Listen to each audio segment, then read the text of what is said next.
Guys, this is going to be a video on how to pick your reasons when you're doing proofs. We have 4 types of things that we can use for reasons, and you have been given this paper. We're going to call this your reasons for proof paper for the rest of the year. It should be on purple paper. And you'll notice at the top there's these 4 things listed. There's postulates, theorems, definitions, and properties. Those 4 things are like the building blocks. They are the building blocks for our proofs. They're all slightly different, so let me quickly explain the difference between each. A postulate is something that's accepted as true without proof. If you think about it, if we're going to prove things to be true, we have to have something to start with. And postulates are those things that we're saying we are choosing that these things are true. A good example of a postulate is the linear pair postulate, which tells us that 2 angles that form a linear pair are going to add up to their measures are going to add up to 180 degrees. That is our starting point, and we're going to use that to help us prove the vertical angle theorem. But there's always needs to be a starting point. That's our postulate. Theorems are things that have been proven, so they have to be proven to be valid, and we can use postulates, definitions, and properties to prove theorems, and once a theorem's been proved, we can use those theorems to help prove new theorems. So that's what a theorem is. So a postulate is something that's accepted without proof. A theorem has to be proven before we accept it to be true. A definition is the meaning of a given term. Something that we might use in a proof, for example, is the definition of congruent. So you might have a step that says the measure of angle 1 equals the measure of angle 2. Well, if 2 angles' measures are equal, that means that those angles are congruent. So we might make this a step, and this is our next step, and our reason for being able to go from here to here or from here to here is the definition of congruence. It's giving us meaning for a specific term. So that's what the definitions are. Properties are ways normally to manipulate expressions. So for instance, we've been using a lot of these in our algebraic proofs. So like addition property of the addition property of equality allows us to manipulate expressions by adding something to both sides of an equal sign. The distributive property allows me to manipulate a number in front of parentheses. We can distribute it to all the values on the inside. So those are the 4 types of things that we're going to use for our proofs in geometry.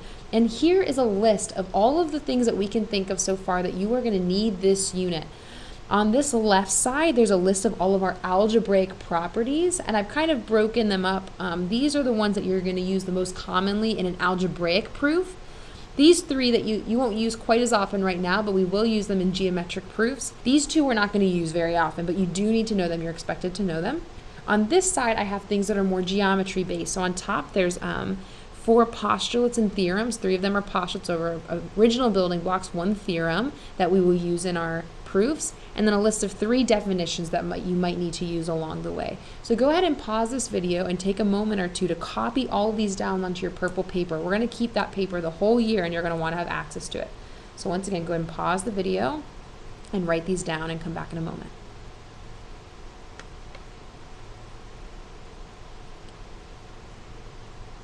Okay guys, hopefully you're done copying all these now. I'm just going to give you a couple tidbits of help for your next worksheet. So let me pull that up really fast.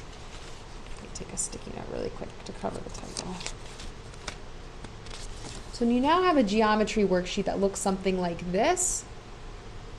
Okay, I just want to get you started on a couple of your reasons, just of things you might not have seen before. So these are some geometric proofs where we're proving something about a midpoint, or there might be some algebraic stuff thrown in, or maybe proving why 2 angles are congruent. So let me just show you a couple of things really quick. If you look at this first one, it says point C is the midpoint of AD. So if you want to in your picture, you can add those tick marks. They want us to prove that x equals 6. 90% of the time, the first thing that they're going to put here is the given information. If you see this written in front of the word given, your reason is given. It's what we're starting with. It's what's unique to this proof. Where are we starting and where do we want to go? Well, if point C is the midpoint of segment AD, then isn't it true that the length of AC is equal to the length of CD?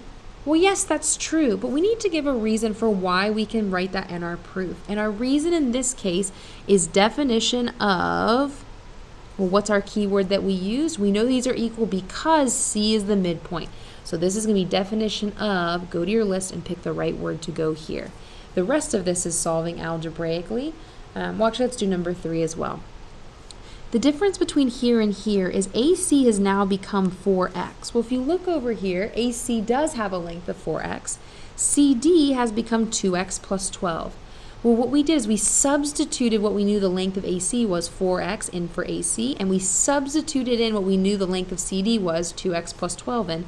This is the substitution property. Just like in football, you're substituting in something in for something else, okay?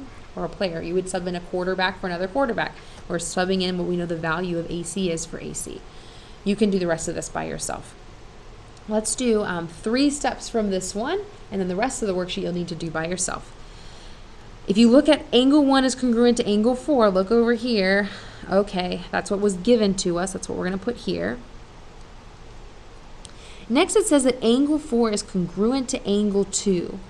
Well, those are vertical angles, so the reason that we can say those are congruent, and this is on your list of reasons for proof, is the vertical angles theorem. And a lot of times I'll write it like this. You can even, if you want, shorten it to VAT, vertical angles theorem. Let's look at this next step, and then the rest you'll do by yourself. This says that angle 1 is congruent to angle 2. By our own knowledge, we can't really say that those are the same size. We don't know that's true. However, if you look above, I'll notice that angle 1 is congruent to angle 4, and angle 2 is also congruent to angle 4.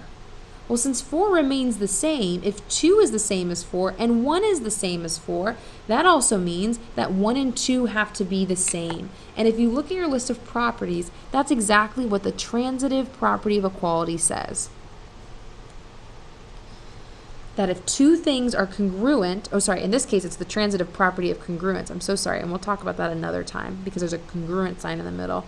Because 1 is congruent to 4 and 2 is also congruent to 4, we know that those are going to be the same. So those are your first 3 steps. Go ahead and finish the rest of this one and the rest of them by yourself, and we'll go over them as a class later.